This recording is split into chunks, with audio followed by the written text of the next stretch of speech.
Okay, Internet, today I'm going to show you some basic stitches. We're going to do the knit stitch and the purl stitch.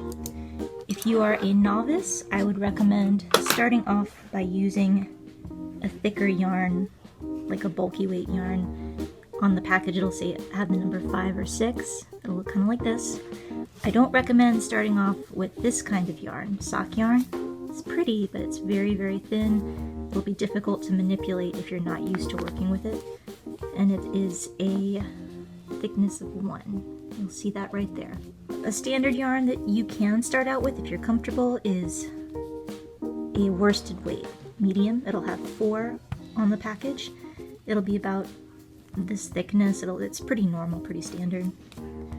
Standard knitting needle size for most projects is going to be a 7 or an 8. These are size 8 bamboo needles, but we're not going to use these for this. For these, again, for a novice, I would recommend a larger needle. This is a size 11 knitting needle. Obviously, you can see how much thicker it is, and it will be easier to manipulate. Alright, as you can see here, I've cast on some stitches. Very basic. I didn't bother showing you because it's just time consuming, and some people find casting on harder than the actual knitting, so we'll learn that at a different time. So what I will show you first is the basic knit stitch.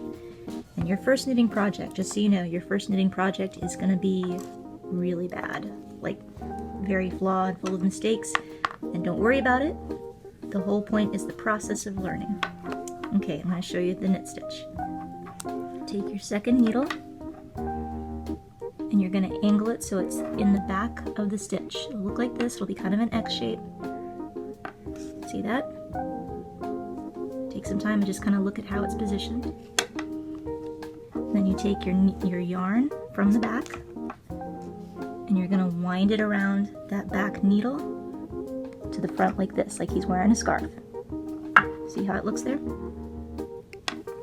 Then you'll take your front needle with the yarn still on it. You're going to loop it over, lift it up, loop it over like that. And then you slip out that first needle, and there it is, your first knit stitch. Doesn't have to be perfect. It's okay if it's a little bit loose. Doesn't have to be high tension, especially on yarn this heavy. Again, same thing again. Loop it through the back in that X shape, and then you'll do the same thing again. Yarn looping around that second needle that's in the back. So it's like this. And then again, the first needle looping over the second, but keeping that yarn in its place, and then letting it go. That's your second knit stitch.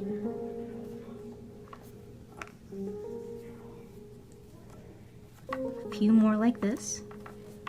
The thing that helps the most with performing these stitches is just the repetition. You do these same stitches 5 or 6 times in a row, and you've got it down, like you've learned it. So it's much easier than you might think. And if you perform all of these stitches on all of your rows, that creates what is called the garter stitch. Okay, we're on our last stitch at the end of the row. Same principle as before. Through the back. Yarn is in the back. Loop it around that second needle. Lift it over. Slip it out. And that is your first row of knit stitches. And then to start your second row, you do the same process again, all by repetition.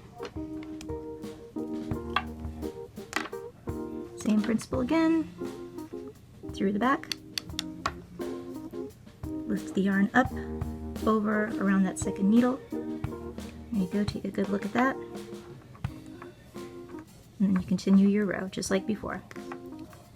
One of the things that drives me crazy about knitting tutorials on YouTube is when they use dark yarn that you can't see the knots on it, you can't see what they're doing with it. It just drives me crazy, so that's why I picked yellow yarn with a purple needle, so you've got that contrast in color. Hopefully this is relatively visible. The same thing as before. You're just looping it around. You don't have to use a really high tension. You don't have to pull the yarn really tight if you don't want to. It'll make the loops easier to work with. Same thing again at the end of your row. Swing it around the front, like he's throwing on a scarf. Loop it over, and there's your second row. And this is what the garter stitch will look like. The inside of it there, you kind of see how it makes a V shape at the base of the stitch, but it's horizontal all across. That is a garter stitch. You can see 2 rows on the reverse side. 1 horizontal line, 2 horizontal lines. And now let me show you how to do a purl stitch. A purl stitch is essentially the mirror image of a knit stitch. Basically the same stitch, just reversing the direction of your needles. So what to do?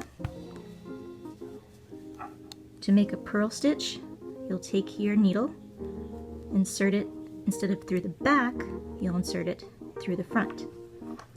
Again in the X shape, but see? The needle that holds your stitches is going to be in the back. The needle that you're working with is going to be in the front. It'll be held like this.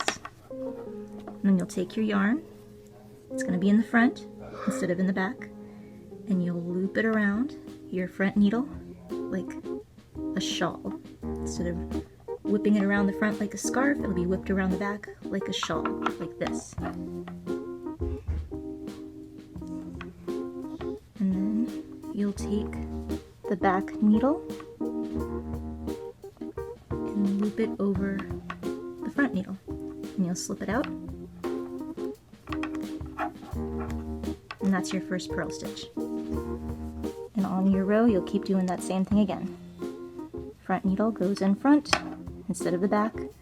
Your yarn stays in the front, looped around the neck of the needle like a shawl. Back needle loops over like this. And you'll slip it out. Second purl stitch.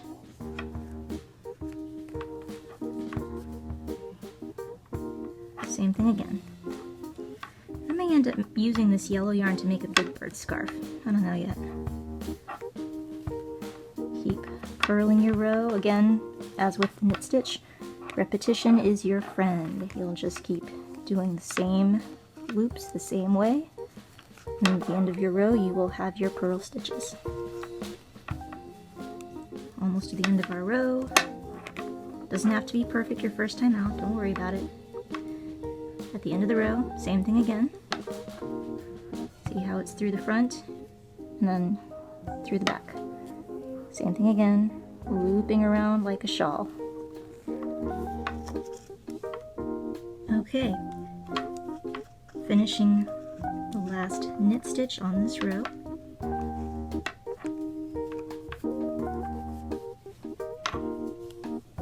And there it is, so your stockinette. All V's in the front, horizontal in the back. And that is how you do a stockinette stitch. And on the bottom, all knit stitches, that's your garter stitch. That's it.